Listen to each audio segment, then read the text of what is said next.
And we are live now. Hello and welcome to Broadsheet on the Telly. My name is John Preposterous Ryan. You're very, very welcome, Broadsheet readers, commenters, and all the trolls.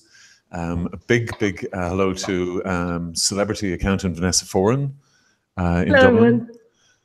Big hello to Marcel Kruger, Cologne-born but Dundalk-based writer. Hello, Marcel. Hello, good evening. Good evening. Guten Abend. Guten Abend, yeah. Big hello to, for the first time, to Kieran Tierney, who's a journalist based in Galway. Hello, Kieran. Hi, good evening, everybody. Hello there. Kieran has been a frequent contributor to the site and has a brilliant blog himself and has written on the Tuam Vigil on Sunday, and we're just going to have a chat with him as well. We're going to be joined by Kevin Higgins again, who's a lawyer who advises the Tuam Survivors Network. And but first we're going to go to Alan O'Reilly, who's the Carla weather guy. Alan is going to tell us about, Alan's just had an incredible summer with his predictions, and he's been followed by thousands of people across Ireland, farmers and non-farmers alike, and picnic goers. Alan, what is the forecast for this weekend for Stradbally, County Laois? It's going to be warm, but a little moist. So Vanessa, it's going to get kind of very mild and humid from tomorrow afternoon, but it will also be cloudy with some drizzle, but not a lot of rain really. Mild nights for those camping out in the tents. It's not going to be cold by any means. Probably not going to drop below 13 degrees. So good camping weather. Saturday will get up to 22 degrees and very humid. So lots of hydration. And will that be kind of clear sun, Alan, or will it be cloudy, Irishy sun? It'll kind of be cloudy, humid with the odd sunny spell, really, rather than it won't be unbroken sunshine. But generally, as EP weather goes, not too bad. Mild again on Saturday night and dry. Sunday will start off dry, warm again, but some rain Sunday evening, probably now around midnight, so just in time for those finishing up Sunday night. And not a lot of rain, but 3 to 5 millimeters. So if people are out and about and not in the tents by probably 1 or 2 o'clock in the morning, which you shouldn't be if you're at a electric picnic, let's be fair. Yeah. You'll probably get wet Sunday night for a little bit. And then it'll clear, and it won't be too mucky, because last year leaving the site was so mucky, it was horrendous. You were at it last year, Alan? Yeah, I was at it the last 2 years. So as I was saying there, I have serious FOMO this year, fear of missing out for those who aren't up with the lingo. Yeah. But yeah, I took some drone pictures this morning. Yeah, I saw those. For the last 3 years, I've taken drone pictures, and the Pink Moon campsite, for those that know the site, basically is the posh camping, or for the older folk like myself and older that don't want to slum it in the general campsite. There's Pink Moon, and if you look at the drone pictures that I tweeted and put on Facebook, it's kind of almost like OCD, the colors and the row of tents. But it's huge. In fairness, it's a huge site, and it is a great event. And the pictures looked like you had superimposed these things on the picture, didn't it? It does actually. A few people commented that last year, that it does look like it's almost like it's an animation. So are these hard? They're not canvas then. These tents, they're like hard.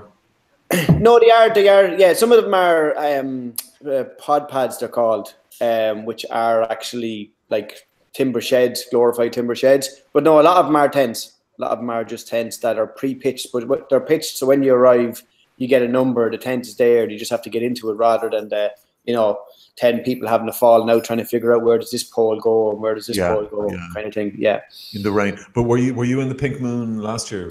I was, the last 2 years. And you have toilets that resemble something like a normal toilet as well. So you don't have the queue that's like 200 yards long to get into a portaloo. That is just not what you want to do when sober. It's fine at nighttime. The next morning, it's just not good. It's just not good.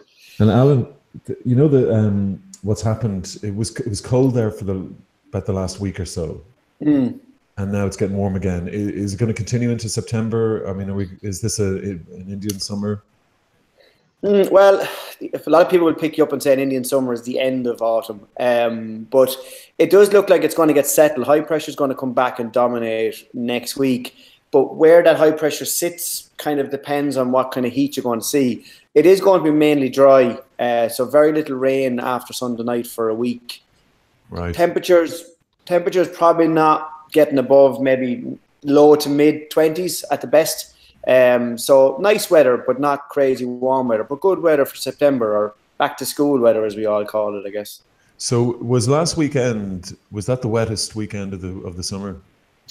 Yeah, it probably was. Yeah, it was actually, yeah, because 15 millimeters in 24 hours, and actually 15 millimeters in less than 12 hours. So I got more rainfall at my station in 9 hours than I got for the previous 30 days. Wow. So if you think about it, we had 15 millimeters in 9 hours, and we'd only had 14 millimeters for the whole of August, up to the 25th of August. And we're still well below average with rainfall. Now that's in the south and the east. West and north is kind of near back average rainfall for August. But yeah, the farmers around here are still plaguing me looking for rain. Sorry, Alan, can I stop you just there for a second? Vanessa, you wanted to say something there, did you? No, sorry. Did you message me about Jimmy? Say Jimmy's going on stage? Yeah, well, he's going to come. He's going to log in here for about 5 or 10 minutes. Oh, brilliant. Okay. That's Jimmy Smith, who's presidential candidate. He's gone on stage and he may join us. He was also lead guitarist with the Bogey Boys. Kieran, you may remember them, and Kevin, you may remember them. We're joined actually by Kevin Higgins. Hello, Kevin. Good evening, John. Can you hear me? How are you? Well, thank you. We were catching up just with everybody. This is Kevin. Kevin, please meet Alan, Kieran, Marcel, and Vanessa. You know, Alan was just filling us in on the weather for the electric picnic this weekend, and it's going to be a good one. The last weekend was the Pope's visit. The vigil was held on Sunday. My prayers for rain were answered. Your person. You prick. Well, but it looked like the vigil, the rain held off. A Tuam vigil. Beg your pardon? Was that the Tuam vigil? Yes. Yes. I noticed Johnny isn't with us at the moment, and I was hoping he would clock in because Johnny attended on the day. We saw him in the videos. Yes, and he spent the latter part of the afternoon with Peter Mulrine and his wife and some other people from the network. And I think Johnny was very energized by the whole thing, and all the people he met with were very, very energized by Johnny, as you would imagine. So I'd love to hear what he makes of the atmosphere that he felt on the day. It would be very nice to hear Johnny's impression of what it felt like to be there in the middle of those people. Yeah, I mean, he was very moved by the whole occasion. I spoke to him briefly today on GChat, and I think he's just exhausted because he's been up and down the country actually going to sort of meetings. Yes, he has. So given if I keep dabbing my upper lip, I'm trying to save time by shaving tonight rather than in the morning, and I seem to have butchered myself. So if I'm a bleeding visage, please, there's nothing in it. Not at all. But you've kind of been in the wars this week, Kevin. You've taken to Twitter in a big way against Minister Sapone. Well, there is no animus in respect of Catherine Sapone as a person, but I do feel that the manner in which she has misled survivors and indeed the public generally with respect to how the site at Tuam is to be dealt with is deplorable. And had she stayed silent, this probably wouldn't have erupted. But she pulled this stunt with the Pope, and frankly, she invited it upon herself. And I note I'm not the only person who was outraged by this. No. There were certainly a lot of people who found it objectionable. Yes, in fact, Kieran Tierney I'm not sure if you're aware, wrote a piece this week on the tune. Yes. Kieran takes a very deep interest and clearly has a profound feeling for the tune situation and contributes to trying to create an atmosphere to have this resolved. And I think everybody is very thankful to you, Kieran, for that. Yeah. Hi, Kevin. I mean, I know I got a press release from Breda, from the network. Yes. And I think the families were almost kind of shocked that the minister kind of waited for the Pope's visit to finish and then send out this kind of open letter. They're like, what's this all about at this stage? That's the feeling I got, that, where is she going with this right now, this week? Kieran, Can I just sort of say what it is? Minister Sapone released a letter on Monday morning that she had given to the Pope, in which she asked the Pope for a number of things, including the cost of the exhumation. That particularly angered you, Kevin. But sorry, Kieran, I've interrupted you. Please go ahead. Oh, actually, you're fine.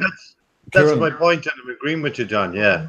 Kieran, I beg your pardon once more. We have Jimmy live. Jimmy is about to go on stage. Jimmy's Citizen Smith, Mr. Jimmy Smith, presidential hopeful. Can you hear us? I can. Hello, welcome.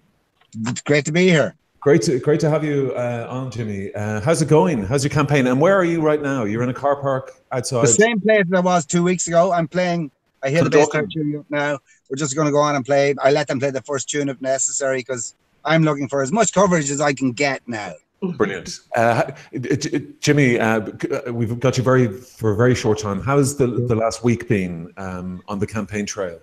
Interesting on a lot of levels. One, democracy is not working in our country at the moment. It's just a broken thing. Okay. But I'm not going to whinge about that. So I'm going to Kilkenny tomorrow. Super Monday.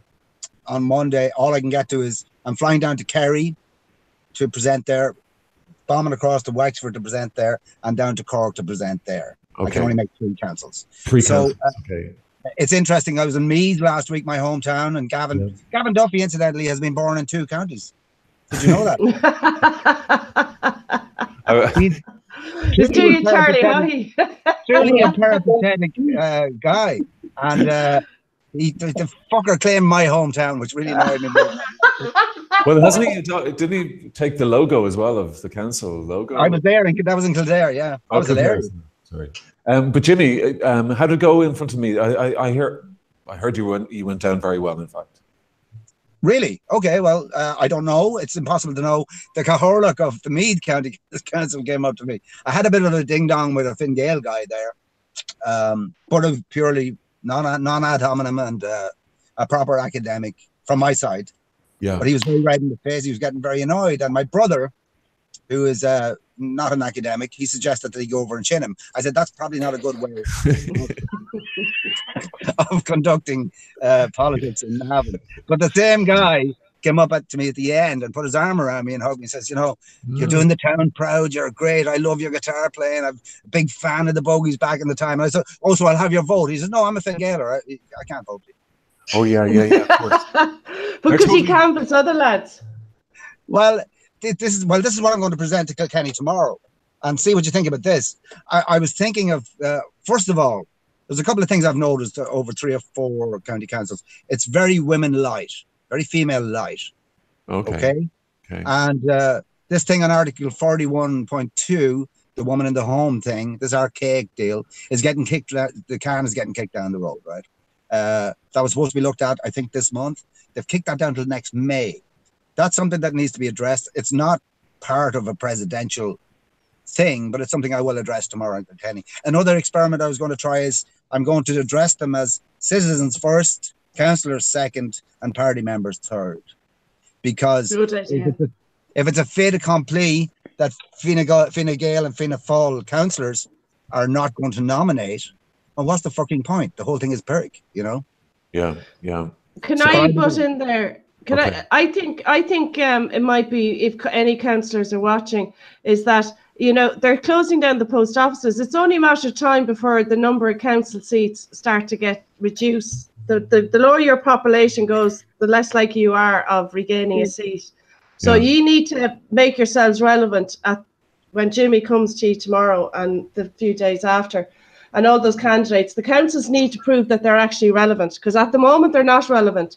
If the candidates that get through already have the 4 in their pocket, or they already have the nominations, they've proved actually that the county councils are not relevant, and rural Ireland and the sort of more local grassroots level is being more and more irrelevant. It's being driven down to that it has no function anymore. It's a reductive route, a reductive trajectory, and yes, they are making themselves irrelevant by, for instance, I see Leitrim and Cavan have come out already. I mean, where's the democracy in that? Yeah. Jimmy, what are you going to say to Kilkenny tomorrow? What is it? Have you honed your Yes, I'm honing things down. Any quantitative data, which I have a lot of in my speech, I'm going to eliminate. We all know the figures. Yes. I think, and certainly if you're a county council, you should know the figures. Yeah. With the homeless thing, Articles 47, 48, Section 27 about the thing about the. I'm going to address more because I've learned from my competitors actually that it's a very oddly enough, me being a performer and a musician, I wasn't putting on a show. I was being a very honest and clean and straightforward citizen, putting my fit. But they actually like a bit of a show, I think. Gavin Duffy is like the worst cabaret performer you've ever seen. So it's like a very bad guy. You expect him to break into Sweet Caroline at any moment. So, but they like they do like a bit of that, I guess. But maybe a bit of it. But again, there's a certain amount of gravitas that has to be attached to what you're doing. You're pitching to be president. So yeah, absolutely. But you know, Jimmy, sometimes the ends justify the means. If you're going to have to do a Neil Diamond in the chamber, bad choice. Clash maybe, but you know. No, but I mean, if your audience are a Neil Diamond audience, you know. Hey, there's no better man. But no, I'm going to appeal to the more. I go with Horselip. Horselips. Hey. Yes. I love go with Horselips at local level. On Derek Doom. I know that very well. And Jimmy, are you worried about the weir? I think that's the collective noun for dragons. A weir of dragons. The weir of dragons. You're correct. In fact. Are you the weir of dragons? I think we've already had a little Twitter. The memes are out. It's the Khaleesi and the 3 dragons. And who's the Khaleesi? Jane Freeman, or probably what you call her, Gemma. They'll have to fight about that. But there you go. There's a meme already up. Look at it. You see? Alan? Yeah, that's the White Walker going to slay the dragons. That's Michael D. See him? Looks a bit like him. No. That's the guy I want to be. I wanted to be Jon Snow. Brought back from the dead to go against the White Walkers. Winter is coming, but Jimmy, Rock the Oris, your rendition, your adaptation of Rock the Casbah is absolutely brilliant. That was suggested by Vanessa, who full disclosure, is in fact your campaign manager, really. It is not. De facto campaign manager. Money does not pass the hands. She's here with Terry Prone and just don't mention envelopes. No envelopes. Oh, I know. The only mention of envelopes that I'll tolerate is the pushing of the envelope. Jimmy, can I flag something with the panel as well? What I just kind of cottoned on to in the last half an hour is the recent dragon Peter Casey. I think it's worth asking if he actually is entitled to vote in the state, because he's only back from Atlanta and his family home is in Derry. So it'd be a good question to get answered before. Under the Constitution, Northern Ireland are allowed to vote in the presidency. In the presidency. Shouldn't the dragons be better known? He still has to be registered to vote, though. Yes, he has to be. So if he's not registered to vote in the state or even in the presidential, he still has time to register. Good. That's a good question. He can't go throw his hat into the ring if he's not a citizen. If he's not entitled to vote. Well, maybe we'll follow that up, Vanessa. When we can. Something else he also said, and was in the Journal today, sorry John, is that he wasn't going to take his salary, he was going to give it to the to local councils. No, just let me finish there. Peter Casey said he's given his salary, according to the Journal today, to local councils. So he's effectively buying your votes, folks. Well, that's an interesting thing too. Also, I couldn't afford to say something like that. I'm borrowing money to get down to Kerry on Friday to fucking fly down there to see. You know, I'm literally pinning my collar to do this. But Jimmy, just before, but on that subject, because we spoke to Kevin as well about this, the financial situation, just in terms of doing the sort of activist work that they're doing with the tune. Jimmy, I mean, is anybody helping you out? I mean, do you need this? Can we ask on the site, or I mean, what? At the moment, yes, people are helping me out, friends, supporters. I don't need a lot of money at the moment. I'm flying down to Kerry. Like, Kerry don't you know, like Adam Clayton or something, like when those guys have this chopper to spare? Yeah, we don't hang out and play pool, John, or anything. No. Busy sitting on boards in England. Yeah, but I mean, sorry, I don't want to finesse it. I'm taking over your job here. We've never discussed it, Jimmy and I. We've only had some brief conversations, just kind of guidance stuff. But I think in the next week or so there has to be a conversation about how he funds what the next step. Well, I have plans for that. Okay. And we had discussions around various lobbying opportunities, I suppose, but it's still early days, because quite frankly, I think there's another 3 or 4 candidates going to throw their hat into the ring. Jesus, and there's no point raising money, folks, unless you know who you're running against. But also, there's a thing. There's an optic thing with RTE, who I spoke with today on the drive time thing, where they put me and the other John Groarks and people like that at the bottom, and I kind of resent that a little bit. I know I'm a rank outsider, but I don't think I'm the screaming Lord Search of the fucking Irish presidential campaign. No. I don't feel that at all, and I don't want to be presented that way. And I'd like to break that optic somehow. Well, Jimmy, I'm not sure I can do that. Well, Jimmy, we're endorsing your message. Sorry, Jim. Yeah. And I appreciate it. Yeah, there was a photograph, and there was like, not serious candidate or something about these aren't the serious candidates. Yeah. And that's only because we're not connected. Yeah. And I don't want to jump because John Groark, I don't know what his deal is. He's a nice man, I'm sure. But and the other girl from Athlone, she's no platform really. I'm not sure. But Kevin Sharkey being taken more seriously than me kind of baffles me a little bit. See, Kevin's has been talking about this for 4 or 5 years. Oh, well. But they find his sort of Trumpian stuff, it's like newsworthy. Kitty litter for those guys. Okay, Jimmy, I know you have to go up on the man has started. Huh? The gig has started. Jesus, Jimmy. It's so cool. I'm so cool. I just walk on and take get on there. Yeah. And what's the number? What are you going to play the first song? They've started. Probably do. I don't know. Maybe. I've no idea actually.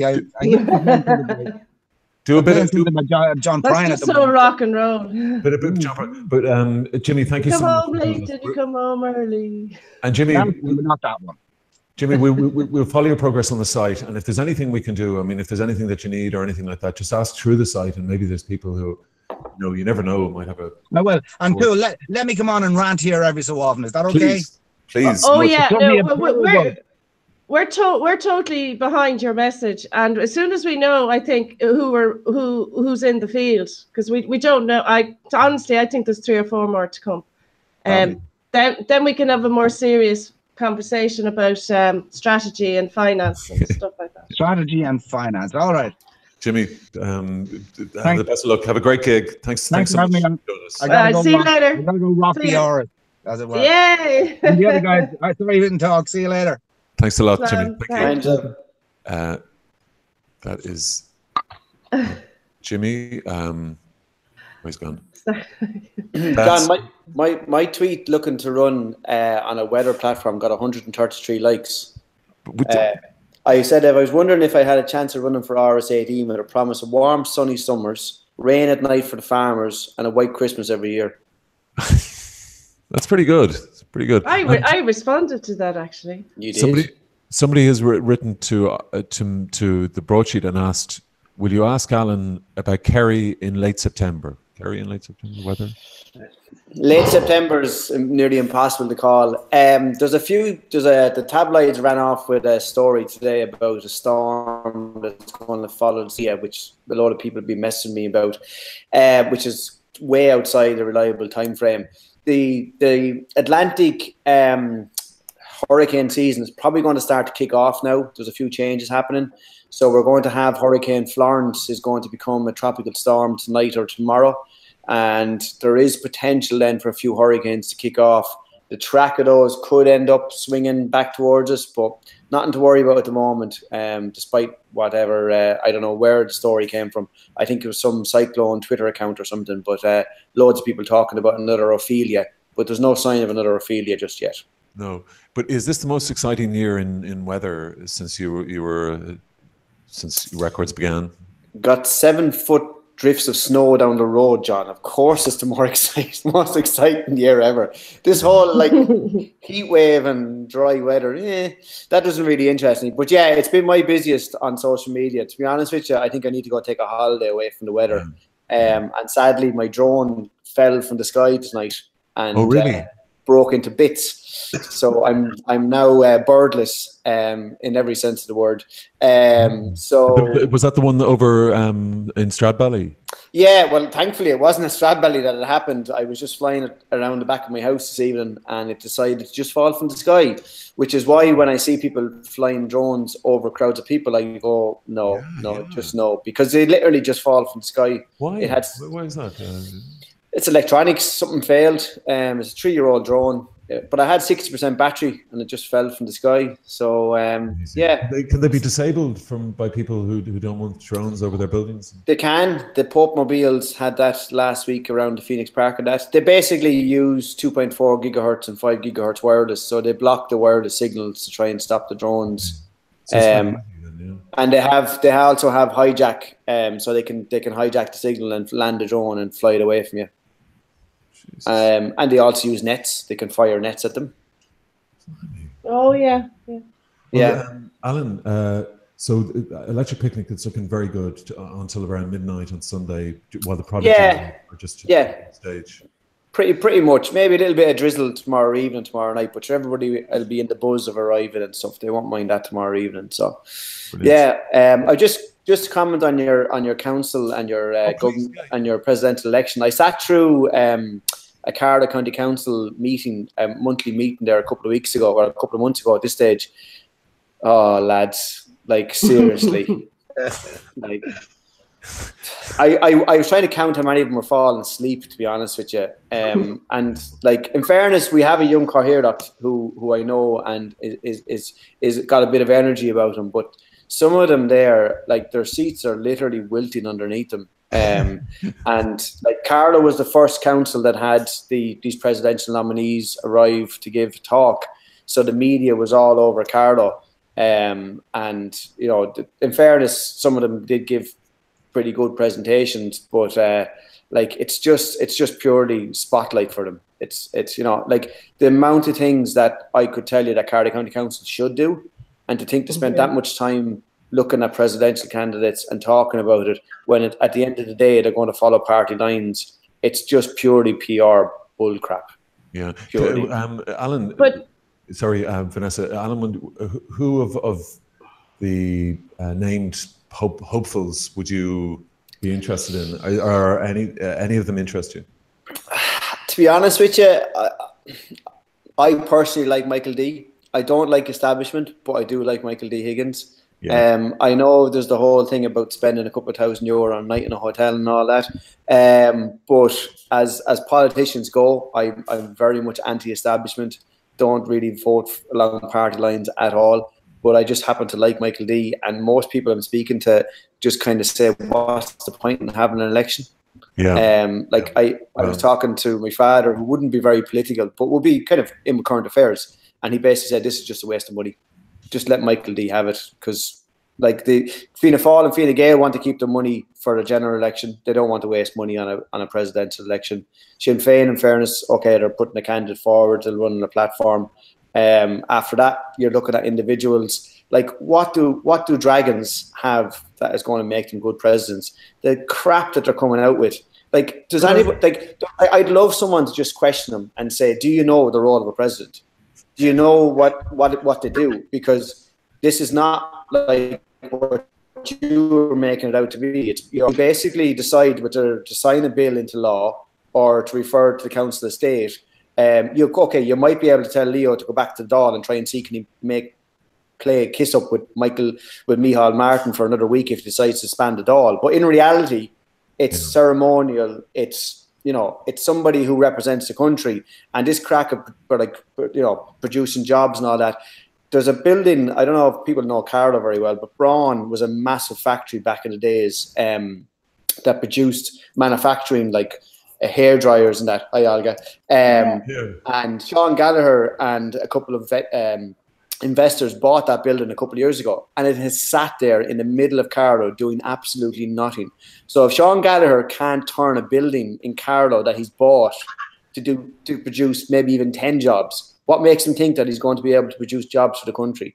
It's just. And that was, sorry, Alan. That was his platform the last time, because it was 2011, and it was he appealed to the vote because he was on about getting the country back working, and he knew how to do it. He was an entrepreneur. He'd been unemployed himself, and what he didn't say when he was unemployed was that he was unemployed because his boss Rory O'Hanlon was sacked. He was Rory O'Hanlon's special advisor or something. He's a Fianna Fáiler. I mean, he's a Fianna Fáil. He's part of the establishment, whether he likes it or not. I think Waterford Whispers article was brilliant today. I don't know if you saw that. What was the headline? It was which rock did Sean Gallagher crawl from under? But the environment that he appealed to then isn't there now. So I have a friend who said he was definitely going to run. What I can't understand is, how did himself and Gavin Duffy not come together and toss a coin and decide, listen, one of us will go for it rather than splitting each other's vote? It doesn't make sense. The three of them now. The three of them are at it. Yeah, well, he's just talking nonsense. I'm a bit confused now. The new Dragons. Sorry, apologies to Kieran and Kevin. We're going to get to Vigil and everything. But, wait till you hear what Marcel has to say about all this. I say he's going to kill us. I've completely lost my train of thought now. Sorry, John. Sorry. You were talking about the third dragon, Peter. Oh yeah, the dragons. Now I know Gavin Duffy. But what happened, dragons? Who are these guys? Were they dragons? Were they dragons for like more? I met Nora Casey was a dragon. Who are these imposters? These aren't real dragons, are they? Are they actually on TV? Yeah, they're Irish dragons. They were on the Irish Dragons then, yeah. But I don't know. There's a guy, the Sean O'Sullivan guy, and there was Nora Casey, but I don't remember these guys. Do you remember these guys all? I don't remember Peter Casey. I was confused by him, but I remember Gavin Duffy, Sean Gallagher from years ago. This is the RT series. DJ's X was one of them. Yeah, that's you remember. People would recall her readily, and Gavin Duffy readily, but I would have thought Nora Casey had a chance. If she can raise 20 million for the Pope, surely she could raise a few million votes. Give her another 7 years, let's say. No, Nora would be in with a very much stronger shout than the other three put together. Listen, just because I do want to get on to just back onto the actually the Pope's visit vis-a-vis the Tuam Vigil and Minister Sapone. Sorry, John, we hijacked it on you. Not at all. No. I'm sorry. I hope the guys don't feel that it's been hijacked, but it's a two. I'm very interested in the presidential thing also, John, in that there's little over a month left to actually obtain a nomination and get your nomination papers in. And yet, the wild card, Sinn Féin don't yet have a candidate. Yeah. But they have a candidate, they haven't announced. I wonder about that. I wonder, because they will be the only party candidate running. Michael D is not running as a Labour candidate on this occasion. So if Sinn Féin do field a candidate, they will be the only political party in the state fielding the candidate. Now, I think that's quite intriguing, that the only established and registered political party in the state, if they run a candidate, will be Sinn Féin. Yeah. I have no idea. I wouldn't even be certain they will. Kevin, with Gallagher and your man as Mankey, like Gallagher and Duffy as Fianna Fáil, Fine Gael kind of surrogates. Oh, I agree. I agree. They are, but they're not going to have a party mandate or nomination. No, of course not. Of course not. No, it's a different kettle of whatever altogether. Yeah. And I actually think if there is going to be any enthusiasm or actually any energy or any focus, if Sinn Féin do bring a party into the equation, that will certainly produce some kind of focus and division on issues, which, quite frankly, there is virtually none at present.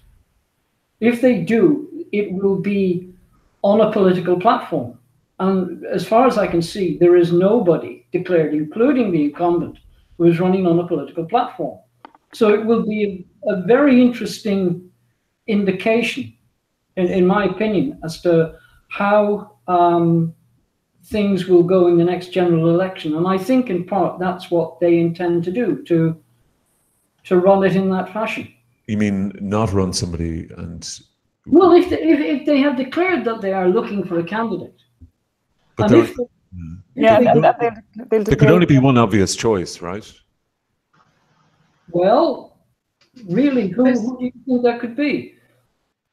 Well, I would have thought Gerry Adams, no? No.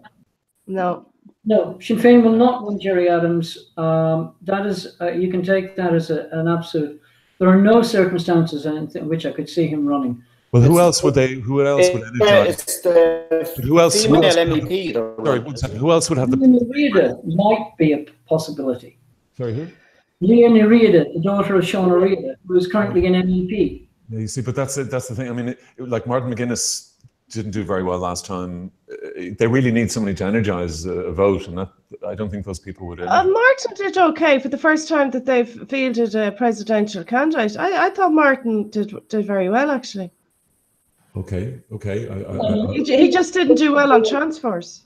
And Leah swept the board across Munster, and she comes from the furthermost part of Munster. She comes from Cooley, with a population of about 200 people. So she wasn't building on a political base in the normal sense, but yet she had to sway the votes all the way across to Waterford. Okay. So I'm not convinced she's the candidate, but I know she's everyone's top. She's even money, but I'm not convinced yet, truthfully. But I think there's 3 or 4 more to declare in the next 2 weeks. You think Bertie's going to try his hat in the ring? Well, you see, it's there's still all the Oireachtas members haven't piled together yet.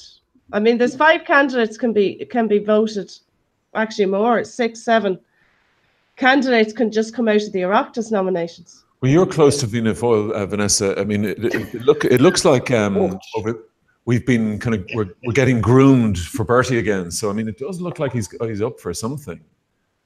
I'd say he's had conversations. I'd say he's definitely had cups of tea with lads. But this field isn't finished yet, lads. Honestly. Yeah, but would you give us some inside information, Vanessa? I don't. You heard what he said down in Kilkenny when he was at the Arts Festival, and he gave a talk with David Davenpower, and the Kilkenny mayor asked him, and he kind of said, basically with a wink and a smile, that you never know. Yeah. So he didn't say no. But I was very surprised that they didn't let Eamon Aqueeve put his name forward.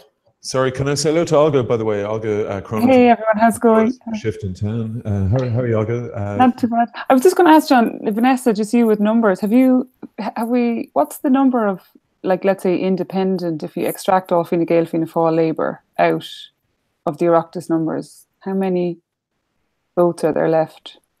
Oh, Jesus, I don't know. Because like say they all did vote for Michael D. Higgins, this is what they said there. Voters yesterday. But they don't have to. That's the point. Yeah, Michael D can nominate himself. So I'll have to do the sums now. You have to give me homework to do. Yeah, but can you do the sums? I'm just going to come back to Kieran and Kevin, if I can. Kevin, you've spoken to the survivors. Peter, we spoke to last week. Can you tell me how they reacted on Monday when Minister Sapone released her letter? Well, I think their feeling was manifest in the statement which the network put out almost immediately. It's really strong. It was pretty strong, yes. I noticed that the Cork Examiner or somebody else said that the network had savaged the minister. I don't think they did that, but I do think it was a legitimate response. I have no idea why she did this. It seemed like a reckless and almost childish thing to do. I think she took very bad advice, if she took any advice at all. Which part was childish, Kevin? Well, look, John, just consider for a moment. We have been doing a happy clappy now for several years, saying that we're all grown up and we're now a liberal state. We have legalized, since 1993, we have decriminalized homosexuality. We have legalized same-sex marriage. We have overturned the 8th Amendment to the Constitution. And yet, a minister who's been in office for 2.5 years and has available to her all of the information with respect to the mother and baby home in Tuam and the other mother and baby homes, her most notable thing is to go running to the Pope with a little note and press it into his hand and saying, please sort out Tuam for me. Yeah. Now, I don't see that as a step forward or an indication of a modern state. No. And do you remember we were talking about the cost, that yes. They were making such a big deal about the cost? Mm. I thought to mention the cost in the letter was just like, Well, she was talking about, allegedly she talked about 2.5 million. But as we know, the cost of the Pope gig is coming in at around 32 million. And we know inevitably it will cost more than that. Yes. So, to raise the issue of cost is just obscene, really. Yeah. Sorry. About which the Bon Secours should be paying for it. Well, of course. But the number Kieran quoted in his article, which I've just read there earlier, is 2.5 million she asked for. But it's going to be 2.5 billion at a minimum. Billion? Billion, yeah, to satisfy this. No. Well, I wouldn't think so. No, it's just the estimation is about 2.8 million. That's one of the estimated costs, isn't it, Kevin? Yeah, one of the. Well, what the article says as part reparation for its role, 2.5 million as part reparation for its role in the scandal of the Tuam mother and baby home. Yeah, that's in the letter. Yeah, but million, yeah. Yeah, 2.5 million is part reparation. I think the reparations, because not just Tuam, but with all the mother and baby homes, you're looking at a minimum of 2.5 billion. Kieran? Yeah, I think the main point is these people that Kevin represents, and we know they've been hurt so badly in their youth, and the government is continuing to hurt them because it's not giving them access. I know on this program last week, Peter, who was on with Kevin, said it's not about money for them in terms of compensation. It is about justice and truth and finding out more than that. And to most people observing it, it's like the government has had a big fudge. Leave it to Galway County Council, and then they have this, you can choose 1, 2, 3, 4, or 5, and we'll have this kind of public vote. It's like a reality TV show or something, when the family's number 5 is the only thing that they wanted all along. And, you know, they're not looking for money, and they feel, I mean, they were hurt so much as young people 50 years ago, whenever it was, and now that hurt is being compounded again. And there's an awful feeling like that they're seen as a kind of a bit of an inconvenience, and they're pushing on in life. You know, if you're a survivor of one of these homes, you're in your 70s or your 80s now, and they're just a kind of an inconvenience for the government. Yeah. So then when the minister did that, it's like, well, where is she coming with this? Was she waiting to see the reaction to the Pope's visit? There was only 130,000 in the Phoenix Park. There wasn't 500,000 like there was in 1979. So let's go and send a little letter to the Pope. I mean, that's, you know, it seems crazy. Yeah. And I can understand why the families are so angry, or the survivors are so angry with Kieran. Are you surprised at the way Mr. Saponis dealt with this? Were you expecting more from her? Well, I think it's unfair to blame her personally, but I think these people, they feel like, I mean, the first time I heard Peter Mulryan speak was in a graveyard in Galway, the Flowers for the Magdalene laundry thing that takes place every year. And I was the only journalist there. There were a couple of photographers. I was kind of shocked when I heard him speak. And I go, you know, why is our country not listening to people like Peter Mulryan? The hurt that has been caused to them. To find out at 70 years of age that you had a little sister that you never knew about, or Anna up in Dublin, to find out that she had 2 older brothers after her mother died. I mean, the hurt that they have experienced, and then, you know, then they're not being dealt with properly, and it's not just about money. So if the families at this stage, we owe the Irish state, and let's not only blame the church because they colluded, but the Irish state owes so much to these people. You know, in their quest for justice. So if they're saying they do not want like a memorial garden on the site in Tuam and no excavation. Now, I don't know. I'm not a technical person. I'm not an archaeologist. I don't know how easy it is to, or how easy is not the word, but how you can go and identify DNA and all that from bodies that were buried so many years ago. But I think we owe them to try as much as we can to give them what they want. And if you say, pick one of 5 options, let's have this public vote, send an email from America, and then the chief, it's kind of like the minister fudged just sent it back to Galway County Council, and it's all a big fudge. But how do you reconcile that with for instance, Minister, and I don't want to get personal about it, but Minister Sapone's PR is that she is very much like trying to sort of achieve justice here and get the rights for the survivors, but the reality on the ground is completely different. Yeah. Well, I mean, I know, like Catherine Corless, for example, thanked the minister this week and did say that she has listened to them. So, you know, it's not all it's not like she's completely ignoring them, but they just feel like the state or the authorities are not listening to what they want. And you know, I think it's bad communications, really. But you know, but is the resistance? Kieran, you can't just put a memorial up there, John, and say that's it. We can't. It's too expensive. You know, Kieran, where is the resistance coming from then? Her civil servants?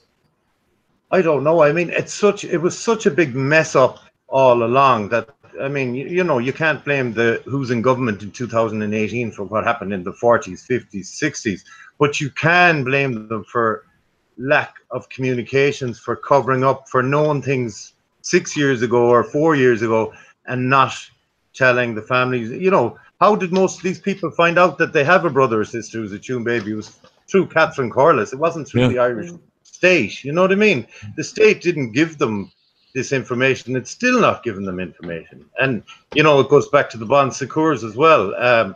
You know, what have they ever heard anything from that order that's making money out of healthcare when we talk about costs, you know? And what do? Hire a PR woman to spin it and then just disappear when the PR wasn't working, because it wasn't, because it was a PR disaster, you know? Yeah, and they fought this as well. Let's not forget that.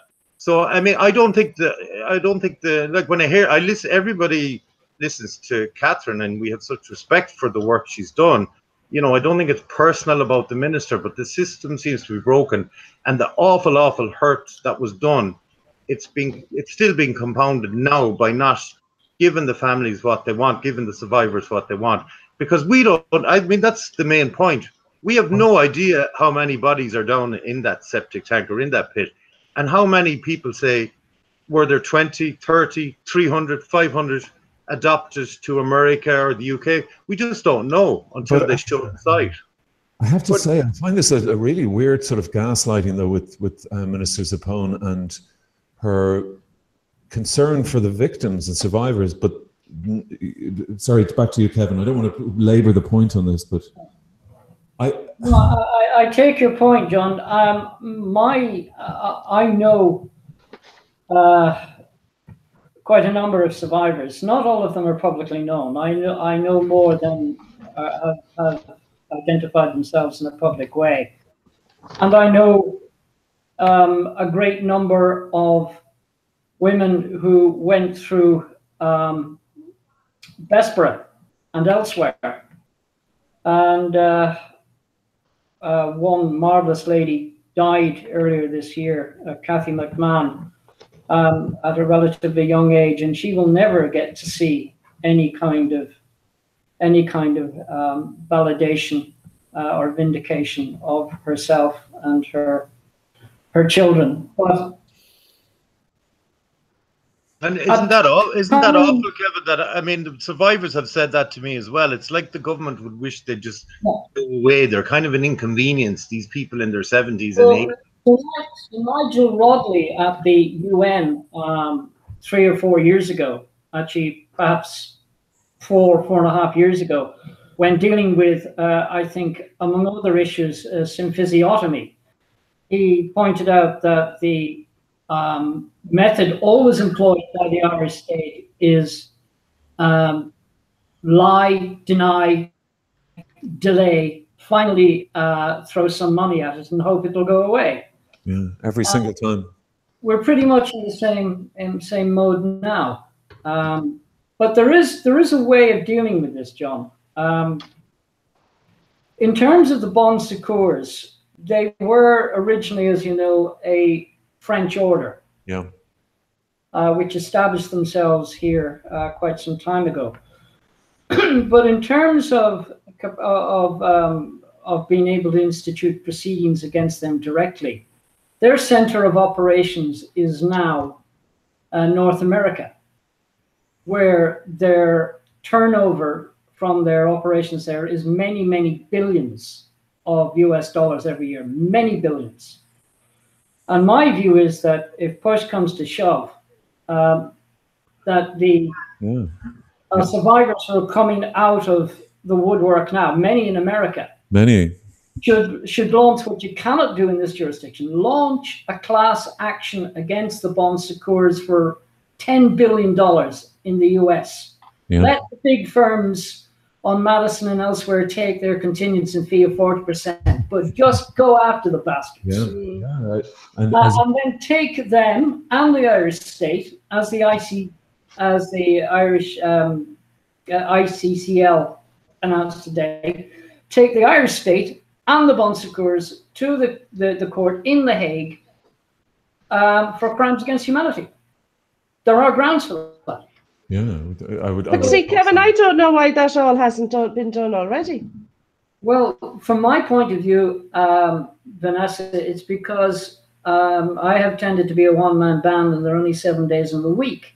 And I have spent a great deal of time of trying to convince other people that they should take this up. Now, in fairness, 1 or 2 practitioners are taking it up, but it's been a slow start. But I do believe this could end in The Hague. And I do believe you could see a massive class action in the US courts.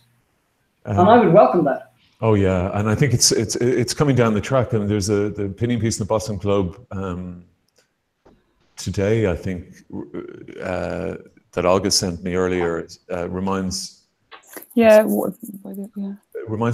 your point about the coroner and Tuam. In the Boston Globe, the editor writes, since 2002, when the scandal first broke open, attorney generals in just 4 states and a handful of local prosecutors have used subpoena powers to force the church to turn over complete records of clerical crimes. In 46 states, there's been no full accounting. The cover-up continues uninterrupted. It seems likely that the crimes of several thousand more priests remain hidden. What's happening in America, which will reverberate back here, and in a big way, I think, in terms of getting justice for. Well, they're each feeding into the other. I mean, you saw how the Pope sort of almost had the perfect storm in Ireland in the past week. Yes. On which the advent of social media and sort of the fact that news media travels now to such an extent.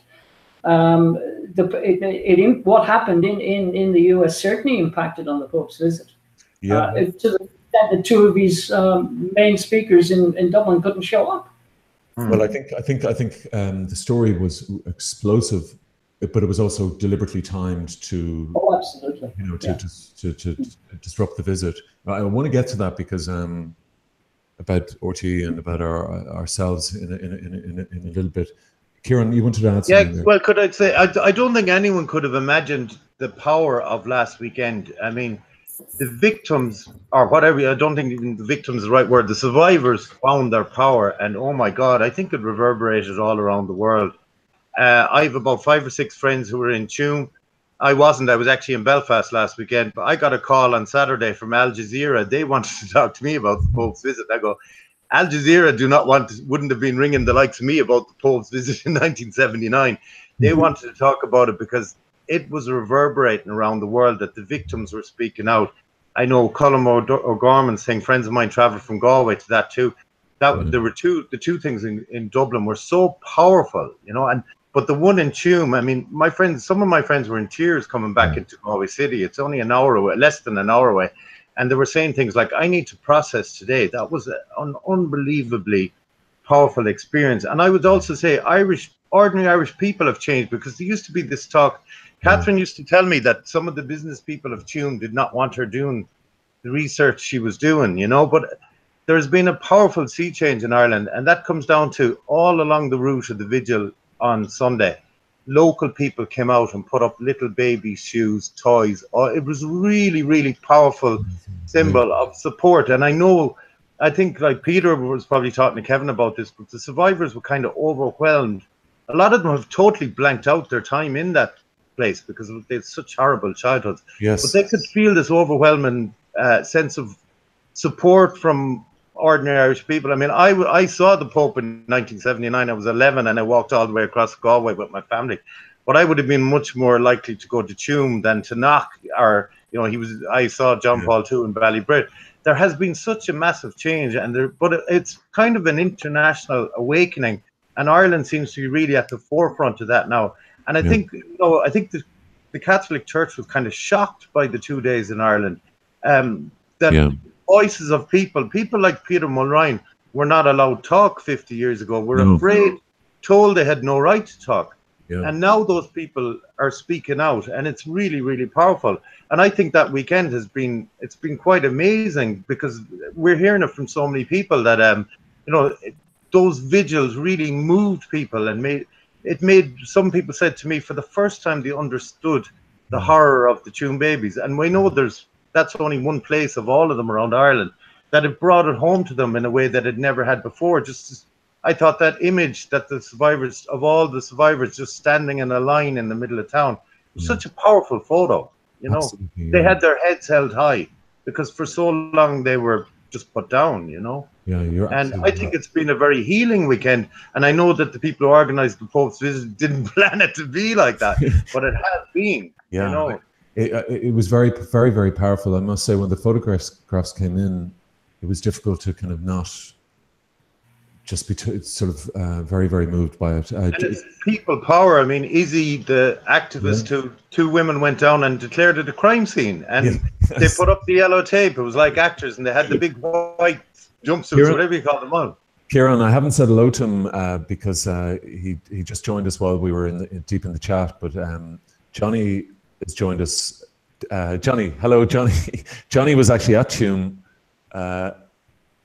I think your mic is gone, Johnny, is it? Yeah, how's it going, John? Oh, there you are. Can you hear us? Yeah, can you hear me? Hello, Johnny. Have you been hearing the chat? Yeah, I was away there, sorry, and I just wanted to come in and thank Kevin and the folks down in Tuam. It was unbelievable, really. It's just you know, when you hear about something for so long and you kind of visualize it, and yeah, it's very horrific, like, you know. But Johnny, Kevin said that you energized a lot of the people there on Saturday. So yeah, no, I got a lot of energy from Kevin. I was chatting them there via Twitter, and I kind of felt compelled to go down. There was a protest in Dublin, but I just felt that Tuam had a lot more significance in relation to what's happening now, and I thought that's where the energy needed to be most. So, you know, it was only just down the road for me in a car, so that wasn't too much of a deal. But I was very welcomed and very received by Peter. I wanted to meet Peter personally anyway, because I found his story to be very heartbreaking, you know, last Thursday. So yeah. I just felt that it's terrible that a man of that age has to fight for his rights, and it's just obvious what they're going to do. They're just going to play the waiting game, and that's what they are. They're a shower of bastards, as Kevin said. That's too good of a term for them. And but the courage and the bravery of Peter and his wife Kathleen and Breda, you know, they were very welcoming, and they were very thankful for what Broadsheet was doing and highlighting it. I seen Catherine, but I didn't get to meet her or talk to her. But it was just a real profound kind of energy there that you know, we should overcome kind of thing, you know. And I thought that the reading out of the names was beautiful. Like, everyone had a little ticket with the name on it, and my one is Thomas. Oh God, it's outside. Thomas. I'm gonna get it. 1 second. Okay. Could I say, John? I mean, if any of us were in Peter's shoes, what would we do if you were in your 70s, found out you had a little sister who you never knew about, and then you knew she was either buried in an unmarked grave or perhaps alive? Wouldn't you want to know the truth? And I think that needs to be said over and over to the government and to the minister, and to talk about anything but giving them justice is ridiculous at this stage, really, you know. And I know Kevin is campaigning for that. But like, if any one of us were in his shoes, if we had the strength to face up to this, like, that's what you want. You need to know at this stage, you know. And there's other people like Peter in that boat. Yeah. Sorry, thank you, Kieran. Johnny, Thomas Gibbons was the name that was given to me to read out, and he was 1 month old when he was wherever he is, if he's in the septic tank, or he was sold to rich Americans, which an awful lot of people believe could either be the case. But either way, the excavation has to happen. And is there a cause of death for Thomas? No, this is 1 month. So, you know, this was read out, you know, spontaneously by everyone. Read out the names. I found that very strong, and it just really defies logic how this can happen, and how they can still kind of ignore it. And that's their tactic. And Kevin has an attitude, and it's hardened, and I understand that, and I actually respect it, because you're dealing with a shower of fucking pricks here. You know what they've done and what they continue to do is absolutely criminal, and they have to be stopped at whatever it has to be. If it has to be the courts of human rights, because I don't know if the church are in cahoots with the state, and then the judiciary are in cahoots with that. This is the corruption that we're talking about on a weekly basis. But we need to kind of, you know, give it a face and address it head on. And anyone that was down in Tuam will know exactly that this can't go away. And I said smartly to Peter, because I'm an ideas guy, everyone knows that. But Bertie Ahern is coming on the Telly next week with who does he think he is? So maybe, like, you know, if we set up a petition to ask who does Peter Mulrine think he is? I know, I think he needs to know who he is more than Bertie Ahern. I think we have a fair idea who Bertie Ahern is. We have no idea who Peter Mulrine is, you know. So if RTE could maybe do a documentary on Peter Mulrine and find out who he is and where his sister is and his mother. You know, like, these are small little things. And also, the GAA opened up Croke Park to the Pope. So we're talking about fundraising and all that, because this is going to go all the way by all accounts, and it needs a lot of money if we're going to take on the state. So why not? I actually thought this would be something that we would do as a society after the Murph, Ryan and Klein report of 2009.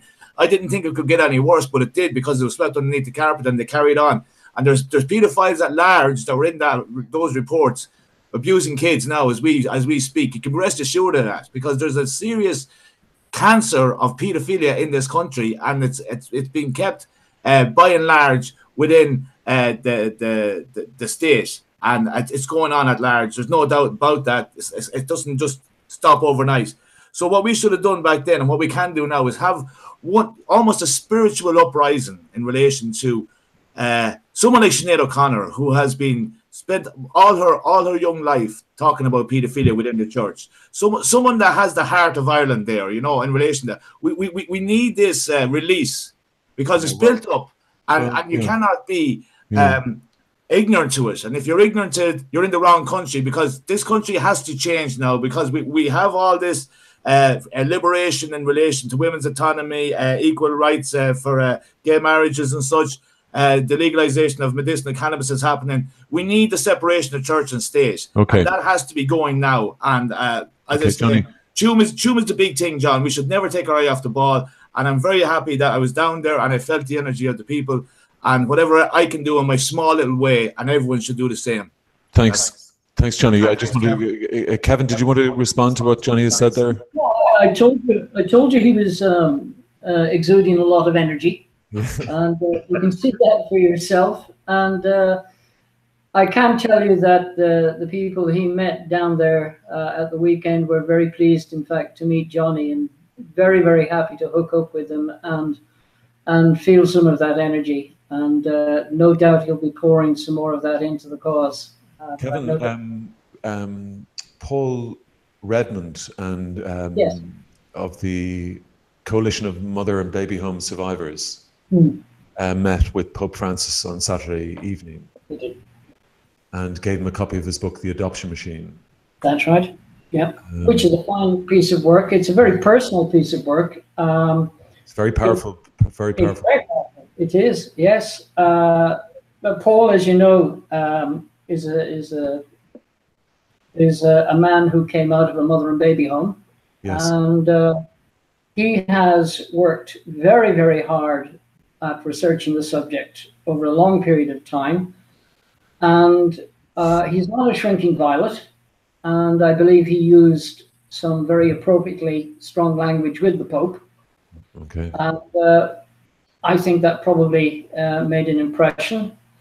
But again, we are going to have to, as Johnny says, we're going to have to focus and somehow coalesce all of the energy of all of these survivors. Yes, yeah. Into something solid. Part of the reason why that hasn't happened is that so many of the survivors are, even though they're fantastic people, I mean, if you were to sit down with Peter Mulryan, you would wonder about how this man has so much personal dignity and inner strength and all of these things. But part of the reason why it has been difficult to have one voice is that many of the survivors, victims, however you want to characterize them, are extremely damaged. Yes. Extremely damaged. Yes. And it has, even in most recent times, it has been very difficult for them to somehow give expression to their own feelings without lashing out at everybody around them. And I can understand that. Yeah. There are many of them who quite rightly, among other things, do not want their history and their personal position to be exploited. Yes. And you can understand that. And they're very wary of all sorts of help and assistance being offered. But that said, there is a broad consensus about what needs to be done. unfortunately and fortunately, Tuam is the focus of that, and Tuam is the center of attention because Tuam is the one most heavily documented, and we can point to a spot and say that's where the bodies lie. Yeah. Regrettably, you do not have the same capacity to do that with respect to Bessborough, to Roscrea, to Castle Pollard, and to a whole range of other places. Yes. But the theory of which I espouse is, if we can make Tuam happen and be resolved in a satisfactory way, then the momentum should be there to deal with the other mass grave sites and the other sites of such obscenity. And that's the hope. Okay. Tuam is the touchstone, I think, for us all right now. Okay. That's a very good way to end this particular section of this. The Tuam is the touchstone. Just, I just wanted to open it up because about the Pope's visit in general. Marcel, as a German-born Ireland living Dundalk, Louth, living in Louth. How long, Marcel, are you there? 2 years now. 2 years, yeah. Tell me your impressions of the Pope's visit to Ireland.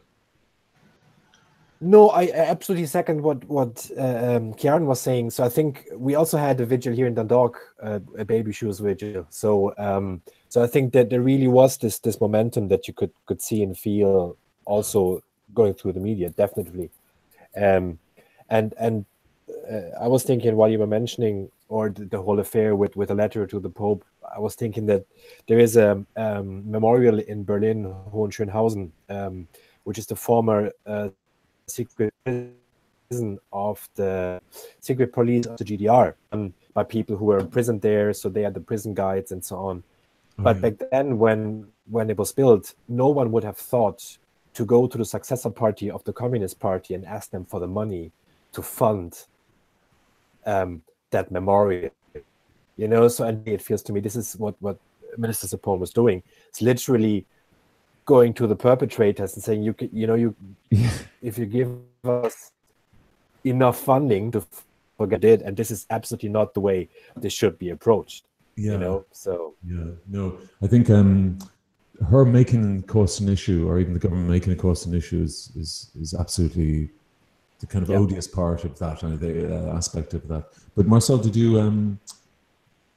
I mean, I'm not even sure. Are you religious? Were you raised as a Protestant? I was raised as a Protestant, but but I left the church a couple of years back, so I'd call myself an agnostic. So no. And do you feel Ireland as a atheist? Do you feel Ireland is a Catholic country?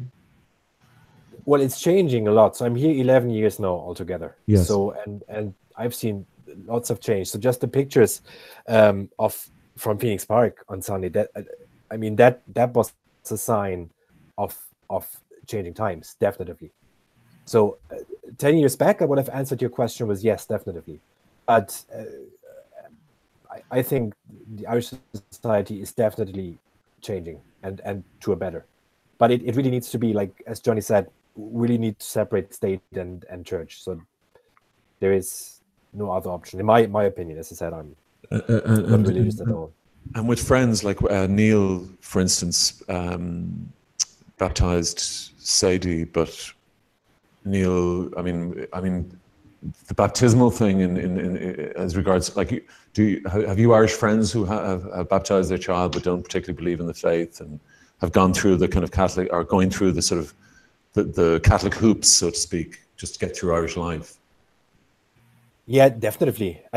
Most of my Irish friends would have do that, and they would go to the blessing of the graves and so on. But just because this is the framework that they grew up with, and that's still quite present in society, but they are not very religious people in everyday life. So it's still happening. Yes, that is true. Just on the Pope's visit, does anybody want to? Was there anything? Well, I think you were very Alan. Sorry. The numbers, like you're talking about 20% compared to what turned out in 1979, so around 200,000 people. But what really stuck in my joke, short was he got into a Skoda, right? So they spent 32 million on this visit, but the PR was, let's put him in a Skoda, right? And then he landed in Dublin Airport, and there's a row of all these like Volvo and like Audi SUVs that are worth like 100,000 euro each, sitting behind the Skoda. Like, do the Catholic Church really think we're that bloody stupid still? That if they put him in a Skoda, like that, we're going to say, fair play. You know what? 32 million, but at least the man's willing to travel in a Skoda. And my other point, which was a bit kind of a cheap shot, was that the boot in that Skoda wouldn't be big enough for all the files that he should have brought with him from the Vatican. It did look like, and I loved it. It was called the Rapid, Skoda Rapid, like getting into the Rapid at Dublin Airport, but it basically like a runner. It looked like a hatchback. It was just such silly PR, but like it just goes to show how disconnected the church still are. That they think that they can put the Pope into a Skoda and make him look like he's one of the people, or I mean, the same guy went to Chile and told the survivors they were liars, and it was only when they actually had to prove and otherwise that he had to come back and kind of say, actually, you know what, maybe sorry, you weren't lying, you were telling the truth. And it's I mean, he said that he hadn't heard of the the mother and baby homes. If the Pope hasn't heard about the mother and baby homes, like what in the name of God are the Catholic Church doing? In fairness, I'd say he might be suffering with amnesia there, because I must say I was a bit disappointed with him in terms of his lack of English. Really, I think that's well, he understood caca. Well, he had to get that translated, but a doorman's a doorman's a doorman, Well, I just want to go on that about the revelations over the weekend. Now, on Saturday night, the Viganos, who was the papal nuncio to the United States, made the revelations about Francis, saying that he knew that Theodore McCarrick, a known abuser, that he had promoted him after Benedict had sacked him, had removed him from his position. So the story broke. We on Sunday morning we posted it, but we couldn't find a link. There was no link on RTE, but we used a link from CBS, and I think we used a link from BBC, perhaps. But there was no link. There was no coverage on RTE, and I listened to the commentary from Knock, and it was more of the whispering nunny. He's walking into now. He's coming. Yeah. There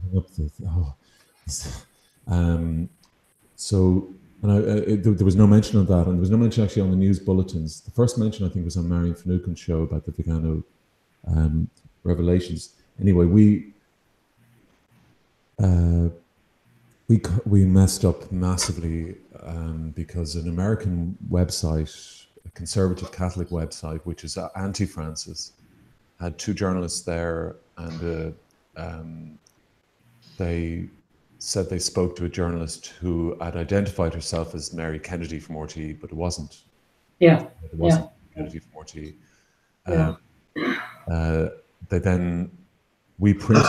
We printed that. We alighted on that for the simple reason that we couldn't find the story on the RTE website, and there was no mention during the Knock commentary. So it did tally with what we had heard, but we alighted on it too quickly. A horrible mistake, because it wasn't Mary Kennedy. And she wasn't at Knock, and it wasn't verified. The identity wasn't verified. However, they came back and said that it was another RTE presenter. I won't say who the name is. I put it to RTE yesterday. I was too embarrassed to actually even pick up the phone to speak to them because it was my mistake, not verifying the identity. Blah blah blah. Anyway, they came back and anyway.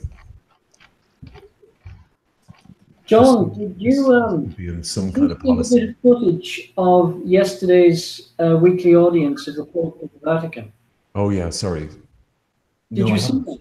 I haven't seen that. No, I've been kind of. As he completed his address to the crowd in St. Peter's Square, it's Wednesday, I think he does the weekly audience to the gathering in the square. Before the Vatican authorities could shut down the mics, several rows of people were chanting "Vigano, Vigano, Vigano." Right.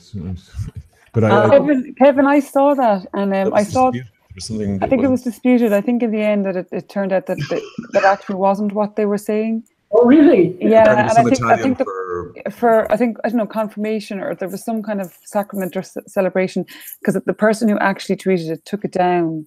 I saw that. I think I might have seen this. I think it was tweeted by a Matthew Smith or something. This is similar now to my blunder the other day. So anyway, we apologise, but there does appear to have been some sort of policy to have not to have included the Vigano stuff in the commenting.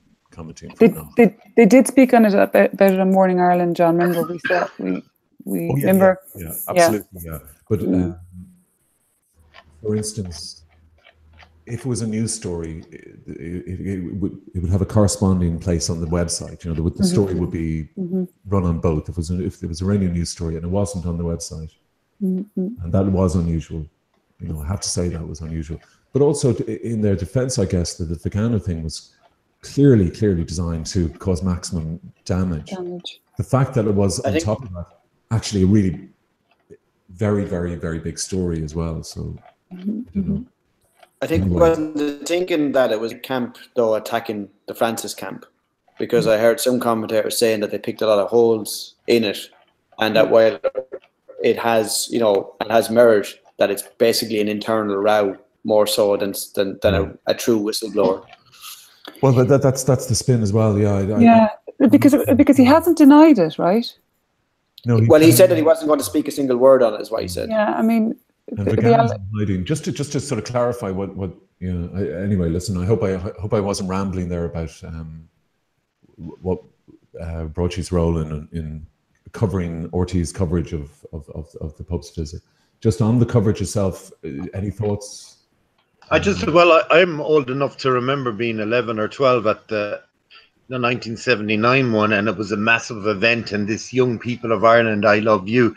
That seems to be totally gone now, as in the church's place is not so much right at the centre of Ireland anymore. And I think that's a good thing, because there was too much control. Ireland has changed so much. And I think there will be a really good documentary made sometime in the future comparing 2018 to 1979, because 1979 was so reverential. And the two priests who welcomed him here in Galway and Ballybrit, both of them had fathered children and were living very hypocritical lives. I mean, what they actually did compared to all the other stuff we found out about other priests since are not major crimes, but like Bishop Casey and Father Michael Cleary were up on the stage with their dresses welcoming the Pope in, and it really felt like a massive national event for kids at the time. I don't know if it's felt the same now. I know there was a big division on social media too, because I saw pictures of some of my cousins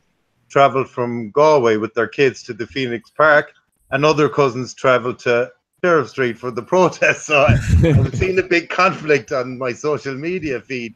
And, you know, you have to respect both sides. If my cousin wants to bring, you know, I know, for example, that there are very good nuns and priests who are very upset by all the stuff that has come up, and let's not forget that they're not all bad people. But I think Ireland is in a much better place. We question now.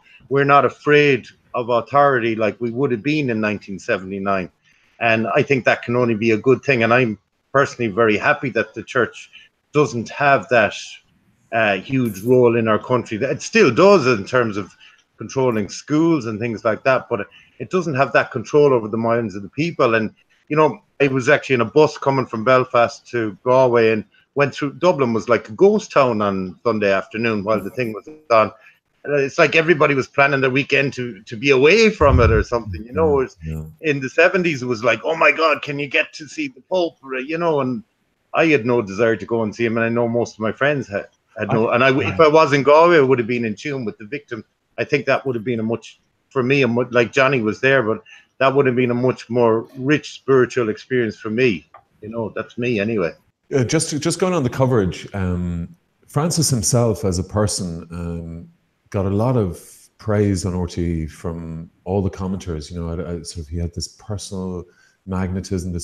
I have to say, compared to John Paul II, this guy looks like he's a complete rank amateur. I mean, I have to say, he kind of looks like a fraud. I know he's not, whatever, he's the Pope and all that, but I find him very fraudulent, frankly. Who's this associate, John? I was looking at because I was in a friend's place, and it was on, the telly was on in the background, so, why not? You're looking at it. I suppose the same way Terry Wogan might have looked at the Eurovision. And he was reading the bulletin, like, when you're at mass and you're so bored with the sermon, you're just going to go through what's the GA fixtures or whatever, and that's exactly what he was doing when Daniel O'Donnell was playing, and I can't blame him for that, obviously. His lack of respect for Daniel was awful. Yeah, Daniel's a true hero. What the disrespect Daniel has for the for the Irish people. Vanessa, you're very quiet on the Pope's. Well, I just thought that he was disassociated. I thought that whole thing was a gig. We're selling Ireland. Okay, so it might cost us 30 million, but they were trying to really make it up by selling Riverdance and Daniel O'Donnell. And the Amen, that was the most cringeable thing I've seen since then. The Kenny dancing to Bruce Springsteen. What was the Amen? What's that? They all got up one by one and Amen. They started singing, like, in a queue. Amen and Amen, Amen. And then really? Yeah, Croke Park, yeah. It was like it was like a Eurovision. But how did it go, Johnny? So one person would say Amen, and then what? Yeah, you had to queue up to say Amen, like. But sing it. How do you say? They were signing off. It was at the end. Each one was identified. Each performer was called up by name, and they just added their Amen as a footnote. Okay, right. Yeah, exactly. Can I suggest something, John, to you that of course, naturally, I had to watch some of this. And what it seemed to me was that the Catholic Church was relaunching itself in Dublin with a rehashed version of Tops of the Town.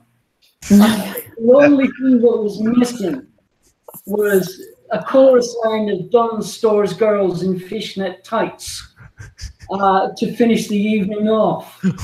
And that's what it reminded me of. But the other thing that really struck me in terms of RTE's coverage was that I think on the morning of the park, one of the people Brian Dobson had talking to him was none other than Professor Emeritus of History at UCD, Mary Daly, who, as we know, is also president of the Royal Irish Academy, but wears another hat, one of the three commissioners into the Commission of Investigation into Mother and Baby Homes, and who will be the lead author of their report.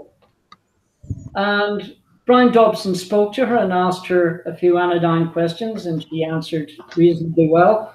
And then he raised the issue of abuses within the church. And Mary responded, and she said that many people took the view that the cover-up was as bad as the abuse itself. Now, I would have some sympathy with that, particularly with what I know of what has happened in the past 6 or 7 years in terms of cover-ups. But I just thought it was totally inappropriate that Mary should have been there commenting in this way.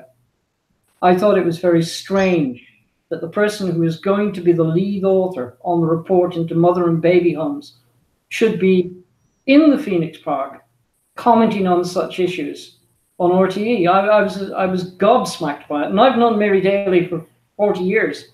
I think she's a wonderful woman. I think she's responsible for a whole raft of young historians who have added wonderful things to our historiography.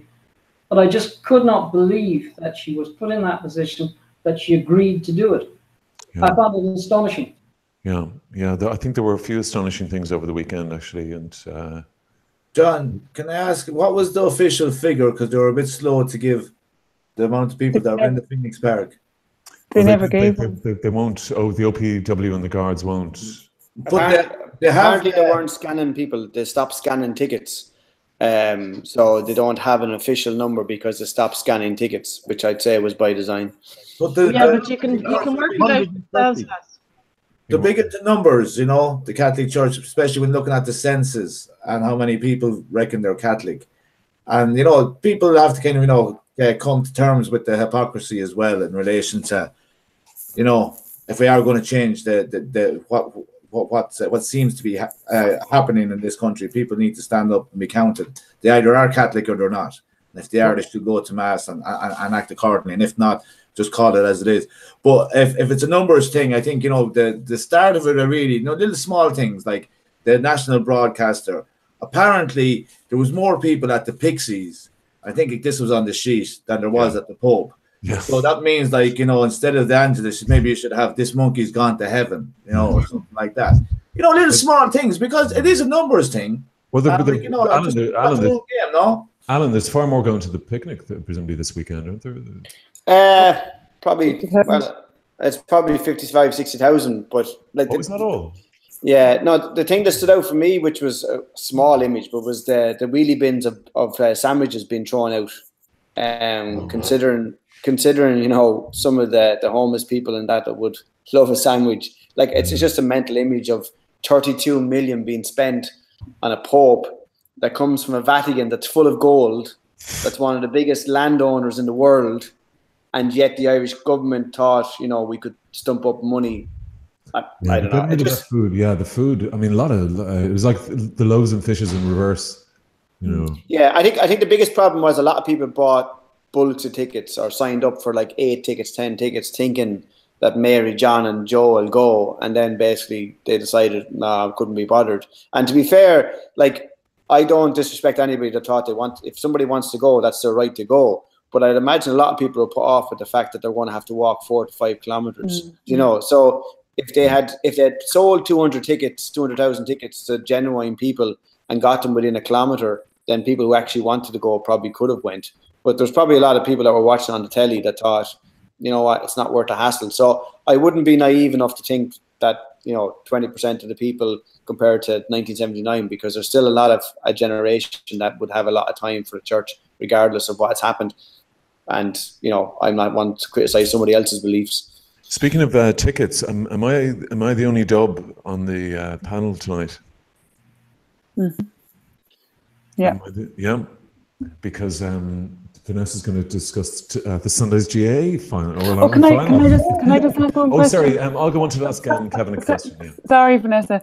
John, sorry, Kevin. It's just you mentioned earlier there about a class action case possibly being taken in the States, and I was just wondering, just because I read, so the Boston Globe have an editorial up tonight by Walter Robinson. He's the editor of the Boston Globe, and he was the editor when Spotlight did that, did their series or did their stories on the abuse in Boston back in 2002. And the point of his editorial was that he was basically appealing to attorney generals across the states to hold these grand juries in all the states, not just the 2 states, because there was one in Boston around that time and there was the one in Pennsylvania.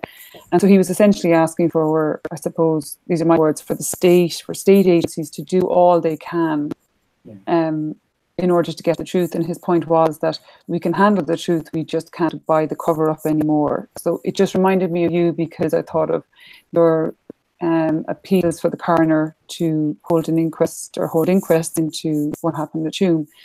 But you mentioned earlier that you're trying to get further support. It sounds like you were trying to get support from legal people. Well, like, is there a resistance? And also then, have you a connection, given what you said last week about, you know, you said that you might publish something, or you might publish knowledge that you have that might be related to America. That material is to hand. It will go forward. If you would like to have a look at it in a confidential way, I can certainly send it to you. Okay, but do you have you a bridge with people in the States? You know, who do you need to support you here in Ireland? And do you have? Well, among the things I can tell you now is that next month, Peter Mulrine and his wife Kathleen will be going to New York, and they will be spending a couple of weeks there. They will be spending some time in New York and in Boston. They will be meeting people there for a variety of reasons. Part of the ostensibly the original reason for the trip was that the film, which you may have seen, the short film produced about mother and baby homes by two young film students, which is Mia Malarkey. I don't know if you're familiar with that. That has been purchased in the United States outright, the rights to take it around America, and it will be promoted in as part of a number of events in New York and in Boston next month. And Peter and Kathleen are traveling both to meet with individuals there and also to do question and answer sessions about mother and baby homes there. They will also be meeting people who are making contact through the network site. Breda does all the heavy lifting there. I'm hopeful that Peter and Kathleen may be able to meet up with some people who can carry on the initial contacts about possibly taking a class action in America, at least to get the ball rolling. And in my view, I think that might get the attention of a body, a large private enterprise like the Bon Secours, because they are quite simply an enormous enterprise in North America.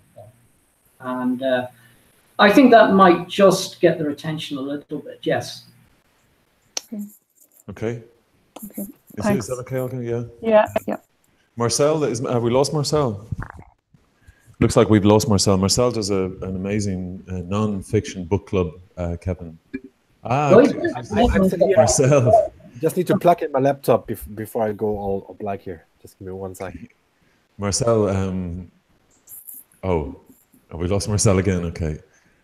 And we lost Vanessa. Yeah, well, Marcel has got this rival to Neil's entertainment slot. It's called the book slot. And wonderful. Yes, I've watched Marcel introduce his books. Well, I have a dog-eared copy of The Valley of the Squinting Windows. I don't know if Marcel's familiar with that. I am not. It's a classic, Marcel. It's about the Irish, really. I'm taking note as we speak. The Valley of the Squinting Windows. Marcel, what have you lined up in the non-fiction book club? I've got 2 books, and both are about borders, which is a topic that's always close to my heart, just because the border is 2 miles up the road from here. Yeah. So I've got one Irish one from New Island Books, and that's Dara MacDonald's Hard Border. Oh yeah. Which came out this year. Neil would probably hate the cover because it looks like one of the political books that he is not the biggest fan of. Yeah. Which is it's not. So it's about Dara walking the Ulster Canal, which goes from let me look it up, from Lough Erne to Lough Neagh. So it goes from Cavan through Monaghan, Fermanagh, and Tyrone, and ends up in County Armagh. So this allowed him to, I think it's just 60 miles or something that he walked, but it allowed him then to reflect on that convoluted part of the border where you have like, I think there's clones, and it has 5 roads, and 1 goes into the Republic and 4 goes into the north. Yes. So it's all about that weird kind of setting that they have there. And would you recommend? Absolutely. So there's the 2 sisters of Oscar Wilde's burning to death on Halloween. There's obviously loads of really sad border stories from the conflict in the north, but it's more about, it's like really like a really good chunk of the history. And especially for me as a newcomer, it was really interesting to learn more about these ins and outs of the Irish border. So Hard Border by Dara MacDonald. Hard Border by Dara MacDonald. And that's who's the publisher of that? It's New Island. New Island. Okay. Yeah. They published our book as well, the book of the Broadsheet book of unspecified things that look like Ireland. That look like Ireland, yeah. And I can absolutely recommend this too. I can send you a copy. we've got a few unsold apparently. No, I still have to. Remember, I'm in there, John. You know of that. course you are. So Yeah. Yeah. What was yours? Yours was the block of hash that looked like Ireland, wasn't it? No. I wish it would have been. No, it was a hairdresser sign in Cologne. Oh, that looked like yeah. Excellent. That flew it off the shelves, Marcel. Thanks. I did my best. And what's your second book, Marcel? And this one is, you can see it. It's just called Border. It's not hard. It's not hard anymore. Okay. And this is by a lady named Kapka Kasabova, who was born in Sofia in Bulgaria, but now lives in Scotland. It's published by Granta, which is a literary publisher. They have a literary magazine. Yeah. But they also publish books. And this one is about the border between Bulgaria, Turkey, and Greece. And it has a fantastic map. Okay. If we can see that here. And it's about, again, because she's from there, so she used to go on holidays with her family at the Black Sea. But what she used to encounter were lots of East Germans who would come there officially on holidays, but it was one of the spots where they would try to cross over into Turkey or to Greece so they could reach the West. But to go into the West, they had to go east. So it's about, again, it's about this convoluted border that is now an open border, at least between Greece and Bulgaria. But then you've got the situation in Turkey where it's becoming increasingly hard again. So, and it's again, she walks along the border and explores it. And I found, because I read them after another, and it was quite interesting, that there were many similarities between the Irish border and the Cold War border. Not only in terms of watchtowers, but also in the way it split communities before the partition of Ireland, where you would have, just speaking of Donegal and Derry, for example. So that is, again, if you're into borders, and I think this is the century of borders, I can really recommend this one too, by Kapka Kasabova, and it's called. Okay, that's wonderful. Kapka Kasabova and Border, and Jared MacDonald. Hard Border. Hard Border. And we spoke about Colin Tobin's book previously. You read that as well. How does that compare to Dara's book? Because he did a border walk about 15, 20 years ago, didn't he? He did, and I think he walked half of the actual length of the border. But that's it's more like a proper literary kind of impressionistic reflections. Yeah. So this one is more historical than anything else. So okay. And Marcel, that's brilliant. I think I actually prefer this to Neil's movie slot. I'm a bit worried about Marcel's continuing theme of borders, though. Do you think it's an obsessive thing? Yeah, I do. What about Break for the Border? What have you to say about that place? Well, he's not a border addict. Like he's just. No, it's just like my interest. He's interested in borders, but being very close to one there as well, and also coming from Germany. I mean, you've every reason, Marcel, to be a border fanatic. Yeah, and so I was talking about these weird nooks and crannies of the Irish border where we have these almost enclaves, almost exclaves, and they had the same thing in Berlin. So you would have just one street in the GDR that was surrounded by the West on three sides, and you had other things on the West where people had to be accompanied by a tank going to school, because it was just like one wide street that would connect these two parts. And so there are similarities. And I mentioned Garrett Carr's book in the first book club, the Rule of the Land, where he walked the whole border. Oh, so yes, really of course. To see, like, now, because in Germany, like, the border is a thing of the past, so it can be commodified. It's there for tourists to go to Checkpoint Charlie and so on. And we don't have that here yet. But I hope it will come, despite the whole Brexit shenanigans. So that's interesting as well for me to see how that changed for the local community. Well, maybe you write your own book. Marcel is the author of Babushka's Journey. Vanessa gave it 5 stars, I think, in the last first book club. Didn't you, Vanessa? You got a copy. Babushka's Journey. It's fantastic. Marcel Kruger. And that's a kind of an odyssey as well, isn't it? Not a border odyssey, but it's a. There it is. Look. Yeah. God, name Marcel is fantastic. Kevin, can I ask you what's next for the Teen Survivors Network? What's the next plan? Well, clearly, we will be doing the things we do each week, dealing with the mundane things of more contact, further and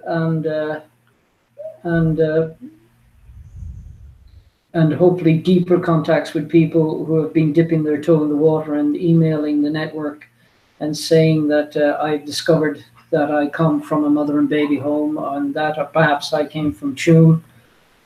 And those contacts continue to grow. Clearly, we are going to have to up the ante on the local coroner and the Attorney General. And we will be quite methodical about that. Now, I can't promise you that I can make something significant happen for the purposes of next week's broadsheet, though I would love to be able to tell you that. But within the next couple of weeks, I think I can promise you some movement, some tangible movement, that we will take certain steps. They will be public. You will be able to see them. And I think they will inevitably have some tangible results. But I won't say just what and when yet, but I guarantee you I will be happy to come back on here and tell you what has happened, and perhaps be able to illustrate it with various media to show you what has happened. We're not going to be sitting back. There is no diminution or reduction of intensity in our determination to make something happen. And failure is not an option for us, John, as I keep saying. Well, that's fantastic. Well, we're right behind you, and Johnny too. Johnny, did you want to say something? Very nice. There's a fundraiser there as well, Kevin, isn't there, on the 29th of September? Well, I wouldn't describe it as such, John, because we've never actually... Or an awareness anyway, sorry, I beg your pardon. Yeah, it's an awareness, and we've never taken up the fundraising mechanism yet. But as I said last week with Peter, it's something we have to consider. And rather than rush at it, we'd like to do it, again, if not, I won't describe it in a professional way, but in a methodical way. Mm. We're not going to go around doing penny sort of raffle tickets or something. If we do something, I hope it will be a significant event which will raise some funds for the cause, but also raise awareness.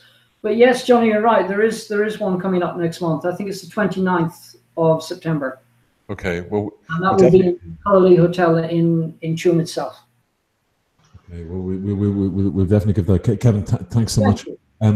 Vanessa, I want to go to you very quickly. The All-Ireland final. Any thoughts before we go?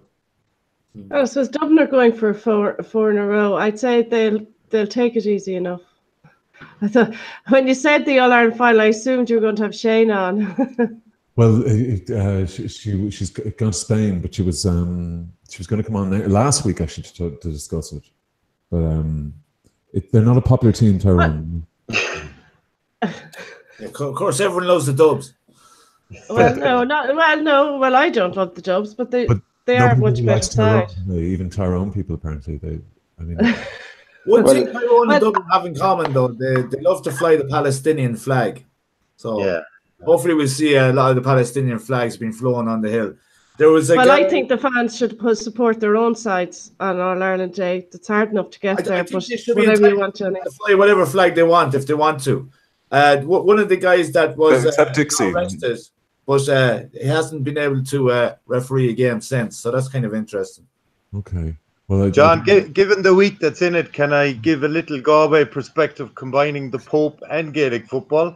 Please. So, as you know, some brave woman approached the Pontiff in Knock last week on Sunday and asked, I think she was from Sligo, but she asked him to sign a Mayo jersey, Mayo for Sam or whatever. Yeah. Within about 2 hours on social media in Galway, there was a thing going around saying, did you know what the Pope really wrote on that Mayo jersey? And it was, I can't perform miracles. So we have a bit of a friendly rivalry with poor old Mayo.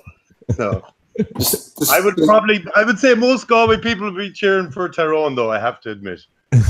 Well, we certainly will be in Carlow, considering the Carlow Rising came to a halt with Tyrone beating us. I was at that match.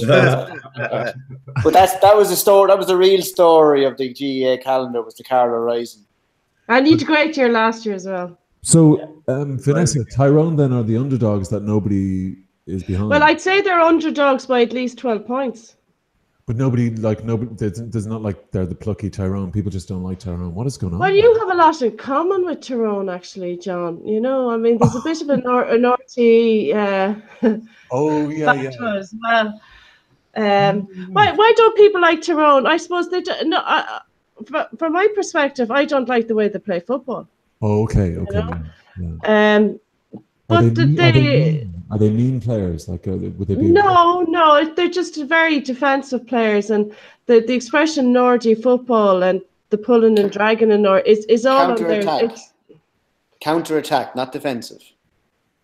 Counter-attack, right? Well, are they like women? Well, it's all on the Tyrone. It's all on the Tyrone shoulders. That just miserable, mean, unexciting football. And then there's the whole Mickey Hart thing and the prayers and.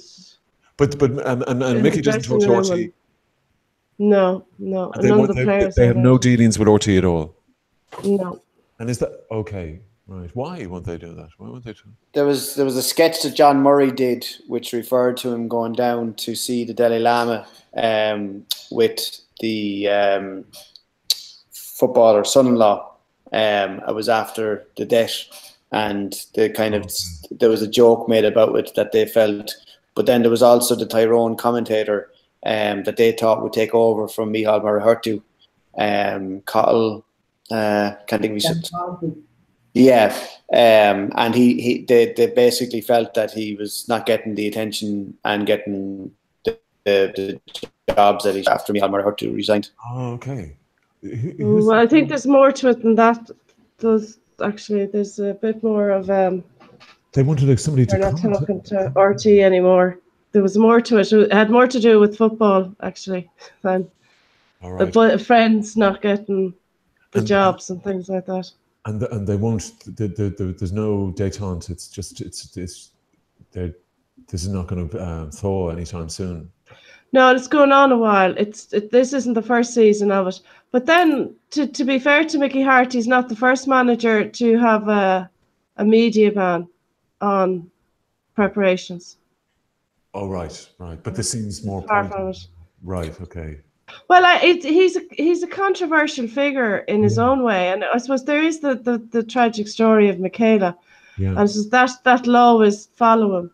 Yeah. But they're not. It goes back to football as to why they're not a liked team. Okay. Ultimately, and you can argue then saying, "Oh, somebody made a joke," or "He's a pain in the arse and he's grumpy," and it's all about prayers. They're not a liked team because nobody wants to watch them play football. So even their own supporters aren't excited. I've heard that. Even Shayna was like. I said, would you not come on and talk about Tyrone? She says, do I have to? No, I know. But to be fair, Vanessa, they wouldn't be in the final if they paid open attractive football. Well, I had started saying that. They got to the final through sheer hard graft. Right. Yeah, that's the game. The game was played many different ways. So they deserve to be there because they got there by sheer hard graft. So, Johnny, why they'd want to fly a Palestinian flag, given the games they had to graft and grind and grow their way. It's a common thing among supporters.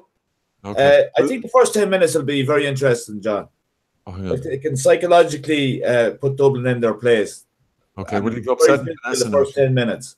And it's a physical game, so Dublin have their fast pace and they're very good flow in football. But if they're that good, they should be able to put Tyrone away. But what's the experience and the psychology of the game, which is also part of it, which is interesting, I find. Johnny, that's not what's going to happen on Sunday. Every ball is going to come in 20 foot over their heads. Okay, that's a fact. Go back into the last time they played Tyrone. Every ball is going to, every single full forward of the Dubs is going to score from the halfway line. There's no stopping it. It has nothing to do with psychology. It has nothing to do with prayers. Nice. Every single ball dropping in will be over the bar, at least 15 feet over the goalkeepers and the fullback's heads. That's it. It goes down to football. Tyrone in 2005, Vanessa. It goes down to football. Kevin, I just wanted to ask you something which about something which it would be impossible to ignore on Sunday, and I don't think I'll be watching the game. But am I the only one who is utterly convinced that Marty Morrissey has got to be the natural son of Micheál O'Hare? I mean, look at the guy. Listen to the guy. Yeah, he's cut from the very same cloth. Who's going to win on Sunday, Kevin?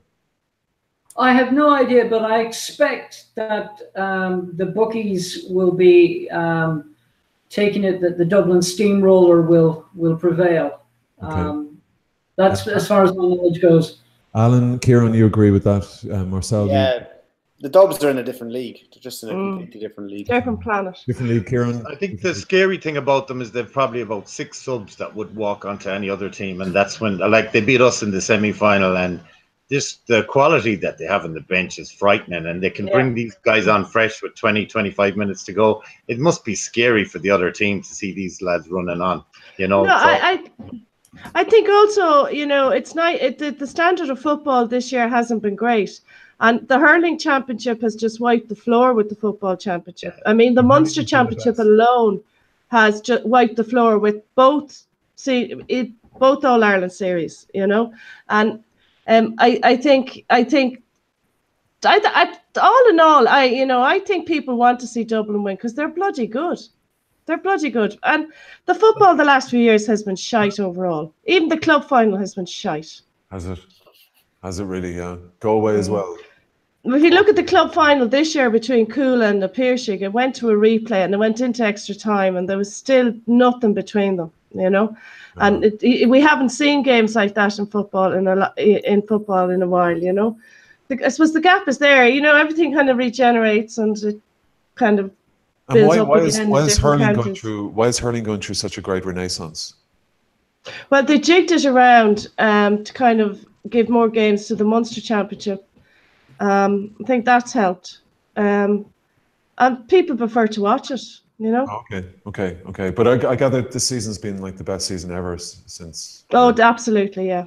Okay. Well, other than Cork not winning, other than Cork not getting draws, it was just fantastic. I was at nearly all the Galway games, but the other games as well, Limerick, Cork, young teams full of energy. It was just a brilliant summer, until we lost by a point in the end. But and it was hard for Galway people. We had the 2 teams going all the way to the semi-finals, so you kind of had to choose one or the other because it was bloody expensive trying to follow the 2 of them up to Dublin every weekend. So, but it has been a great year. Yeah, that's the dilemma when you've 2 successful teams doing the football. So I've just realised then that Vanessa is the Joe Brawley of the Broadsheet. Is that what this is? Yeah. Well, if Joe Brawley is the incisive, brilliant comment. Vanessa, what's wrong? Nothing. I'm just surprised you know the rest of you know who Joe Brawley is. Well, all I know he's very controversial, and he speaks his mind. Yeah, and he's often wrong. You can say up to Dubs being a Cork woman, and he doesn't like Tyrone, I'm sure. Because nobody likes Tyrone. We're not fooling anybody, Johnny. Okay. No point to pretending. Just briefly, and if you want to worry about being expensive, can you imagine what it was like to support Cork when we were doing doubles? Cool. Yeah, it wasn't too bad back then. Following Jimmy Barry Murphy, we were winning back to back. Exactly. That was every Sunday in September, booked when those years, Vanessa, I'd say. Yeah. Well, we had a chant there in '97 when Offaly won the Leinster final in '97, and we won our last All Ireland in '98, and we had to sit down protest that got a replay and won the game. That was a Galway, right? That was a Galway. La la la la. Johnny, I could listen to this all night, but I'll just very, very briefly, the papers tomorrow, the front papers. The papers, yeah. Actually, there's a story about Mickey Hart. He had cancer. He was diagnosed with bladder cancer in early 2015, and he had treatment up until last December.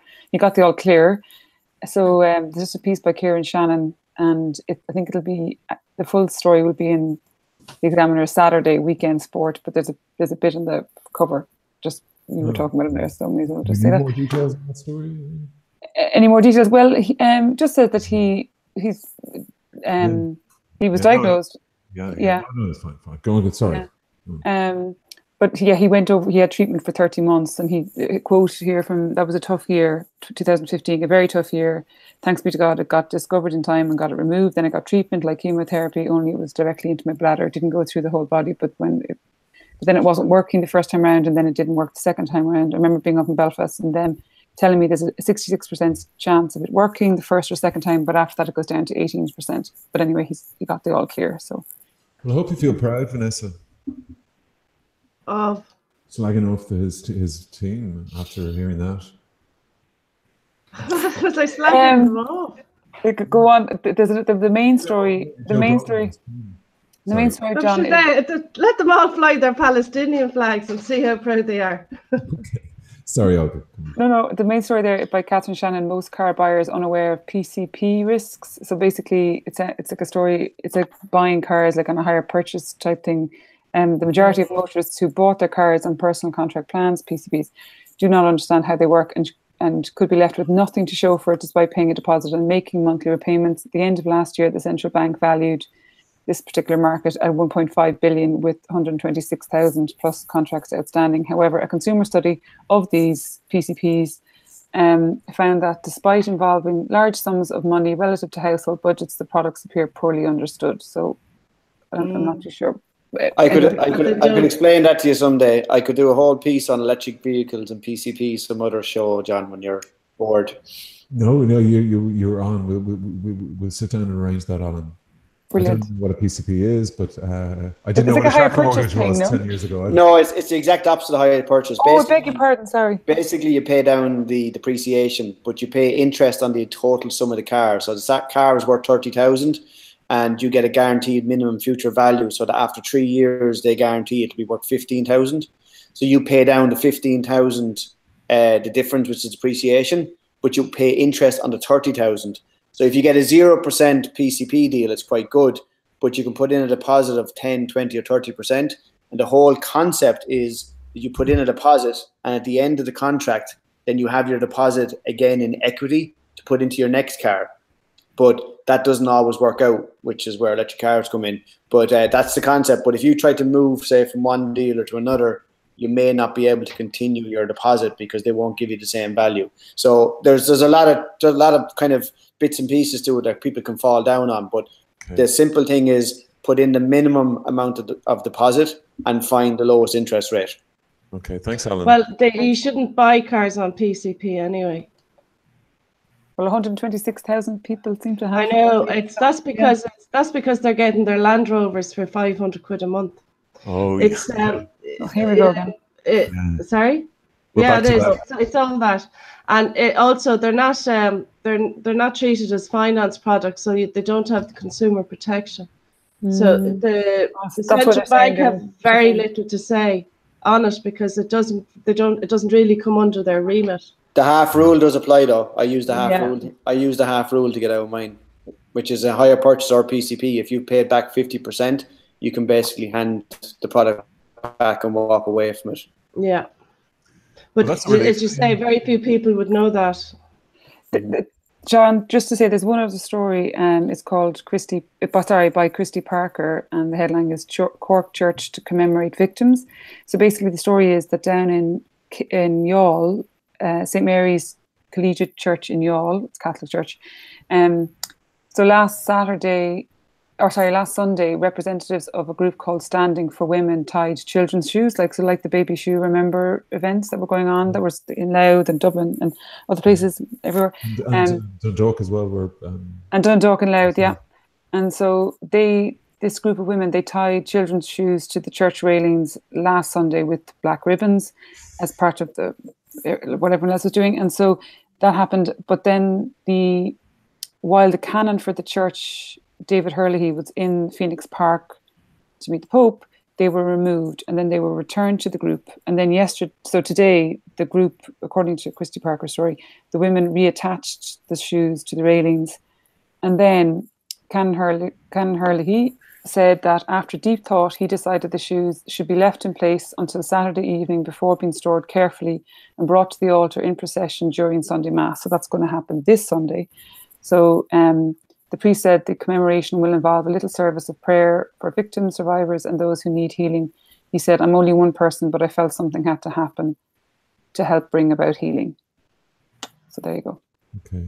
That's the Church of Ireland, is it? The church? No, it's a Catholic church. So the priest, the canon, obviously had a kind of thought about everything, and the shoes were brought back, and now they're going to have. Well, that's great. They'll be brought to the altar, yeah, on the Sunday. That was part of what you were saying, Kieran. Really, you felt that there was a huge change of mood. Yeah, it's so different now from the 70s. People want truth, people want justice, and people empathize more with ordinary people, I think, We're not as harsh as society. We should celebrate how much we've come on, I think, as well, And it sounds like even the priests are coming around to maybe that. Yeah, it's good to hear stories like that. Yeah, very good. And that's it, Olga. The other papers aren't in. The Times aren't in. The other papers aren't in, no. No, there's a couple of other stories there, but yeah. Okay. Listen, I hope I covered everything tonight. Thank you so much to Alan O'Reilly, the Carlow weather guy. Thanks, Alan. Thank you very much. Sorry you're not going to be at the picnic, but we'll be following your weather reports. We won't actually. We'll be taking drugs. No, I'm joking. And Kieran, thank you so much, Kieran Tierney. It's great to meet you, Kieran, after so long. We've had a relationship by email, I think, just for the last few years. Okay, thank you, John. And we hope to have you on soon as well. Johnny Keenan, thanks so much for joining us. Peace, one love. Kevin Higgins, thank you very much again. Very eloquent supporter, advisor, and strength to the Team Survivors Network. And we'll have you on soon anyway, but hopefully with some good news. Marcel Kruger, the book slot was brilliant. Thanks very much. It was border heavy, obviously, but I really enjoyed it. I know Vanessa had some issues with it, but thank you, Marcel. Olga Cronin from the Sheet, thank you again. And Olga will be on the site tomorrow. Vanessa Foran, celebrity accountant, / Joe Brawley of Broadsheet. Jimmy Smith, advisor. Jimmy Smith, campaign manager. Thank you very much for joining us. Like, just 1 second, John. They're asking the chat bit about saying I'm missing the point of flying the Palestinian flag completely. My point, unfortunately, I didn't get a chance to make it, was when you fight and grind and stroll your way into an All-Ireland final, surely you'd want to wear your own county colours and not somebody else's. That's my point. Walk tall, be loud and proud, wear your county colours. That was my point. Okay, so I hope the chat pit are satisfied with that. Yeah, it can get very rowdy in the chat pit. Well, I hope that's sorted. I think they understood what you meant, but I think Free Palestine. Free Palestine. Anyway, thank you very much, Vanessa Foran. Thanks to everybody. We'll see you on the site tomorrow and see you all hopefully here next week. Thank you.